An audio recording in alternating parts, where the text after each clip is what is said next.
ఆ TDP senior MLA liquor సిండికేట్లకు single window తెరిచారా? టెండర్ కింత లెక్కేసి మరీ కప్పం కట్టించుకుంటున్నారా? సారు టాప్ గేర్లో దూసుకుపోతుంటే ఏం చేయాలో అర్థం కాక ఎక్సైజ్ అధికారులు సైతం దిక్కులు చూస్తున్నారా? వసూలు పంపకాల బాధ్యత కూడా డిపార్ట్మెంట్లోని ఓ సీనియరే చూస్తున్నారా? ఎవరా లిక్కర్ డాన్? ఏంటా సీమ సారాయి పంచాయతీ? ఉమ్మడి విశాఖ జిల్లాలో మెజార్టీ ఎమ్మెల్యేలకు రాజకీయం ఒక ప్రవృత్తి మాత్రమే. అధికారంలో ఉన్నా లేకపోయినా నో మ్యాటర్, వ్యాపార ప్రయోజనాలే వాళ్ళకు ఫస్ట్ ప్రయారిటీ. అయితే ఆ వ్యాపారాలు నేరుగా ప్రజలను ప్రభావితం చేసేవి కాకపోవడంతో ఇన్నాళ్లు పెద్దగా వ్యతిరేకత కనిపించలేదు. కానీ ఇప్పుడు ట్రెండ్ మారినట్టుగా కనిపిస్తోంది.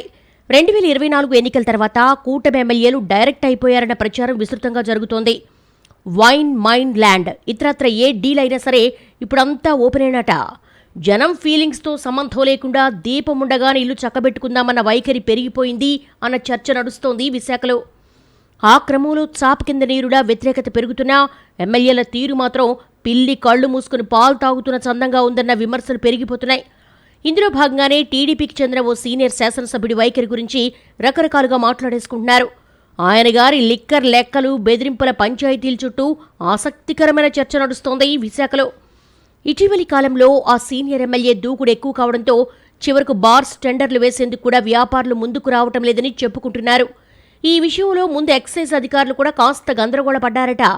పాలసీలో ఇబ్బందుల కారణంగా మద్యం వ్యాపారులు ఆసక్తి చూపటం లేదని తొలుత భావించిన ఎక్సైజ్ ఆఫీసర్స్ వాటిలో మార్పుల తర్వాత కూడా అదే తీరు కనిపించడంతో ఎక్కడ తేడా కొట్టిందబ్బా అని ఆరా తీసి అవాక్కైనట్టుగా తెలిసిందే. అధికారులు కాస్త లోతులోకి వెళ్ళి ఆరా తీస్తే అసలు సంగతి బయటపడిందట. సీనియర్ శాసనసభ్యుడు లిక్కర్ సిండికేట్ దందాను టాప్ గేర్లోకి తీసుకెళ్లడమే కారణమని తెలిసి అడకత్తెరలో పడ్డట్టు ఫీల్ అవుతున్నారట ఆఫీసర్స్. గ్రేటర్ విశాఖ పరిధిలో 125 బార్లుండగా నోటిఫికేషన్ టైం నుంచే బేరసారాలు మొదలైనట్టుగా తెలిసిందే. ముందే ఎక్సైజ్ ఫీజులు భారం అనుకుంటుంటే సారు చెప్పిన కప్పం కట్టి మరీ వ్యాపారాలు చేయడం మా వల్ల కాదు బాబోయ్ అంటూ వ్యాపారులు చేతులెత్తేసినట్టుగా సదరు ఎమ్మెల్యే వ్యతిరేక వర్గం ప్రచారం చేస్తోంది. ఆయన రేటు కార్డు పెట్టి మరీ వసూలు చేస్తున్నారన్నది వాళ్ళ అభియోగం.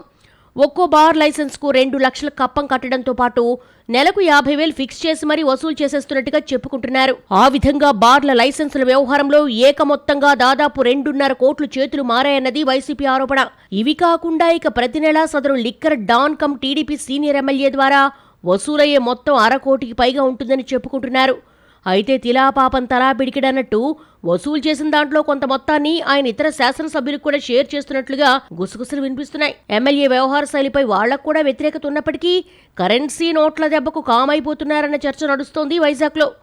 అటు జిల్లాలో కల్లుగీత కుటుంబాలకు కేటాయించిన బార్ల లైసెన్సుల విషయంలో కూడా లిక్కర్ డాన్ మాట చెల్లుబాటయ్యే వరకు లైసెన్సులు ఇవ్వలేదని, దీన్ని బట్టి ఇక్కడ సిండికేట్ ఏ స్థాయిలో ఉందో అర్థం చేసుకోవచ్చని ప్రచారం చేస్తున్నారు ప్రతిపక్ష నాయకులు. ఇక్కడ ఇంకో ఆసక్తికరమైన అంశం ఏమిటంటే ఈ వసూళ్లు పంపిణీ వెనుక ఓ అదృశ్య శక్తి కూడా ఉందంట.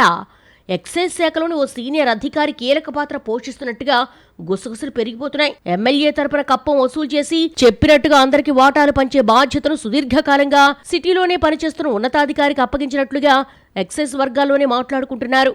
అందుకు కాదు కూడదని ఎవరైనా ఎదురు తిరిగితే రూల్స్ మాట్లాడతాడట. అలాంటి వాళ్లకు నిబంధనల ప్రకారం లైసెన్సులు వస్తాయి గాని వ్యాపారం చేసే పరిస్థితులు ఉండవన్నది సిండికేట్ టాక్. అలా ఎదురు తిరిగిన వాళ్లు బార్ ఏర్పాటు చేసేందుకు స్థలాలు గాని భవనాలు గాని అద్దెకు దొరకకుండా అడ్డుపడుతున్నారనే ప్రచారం సైతం ఉంది. ఇంత జరుగుతున్న పెద్దల అండదండలుండడంతో ఎక్సైజ్ శాఖ కమిషనరేట్ కూడా చోద్యం చూస్తోందట.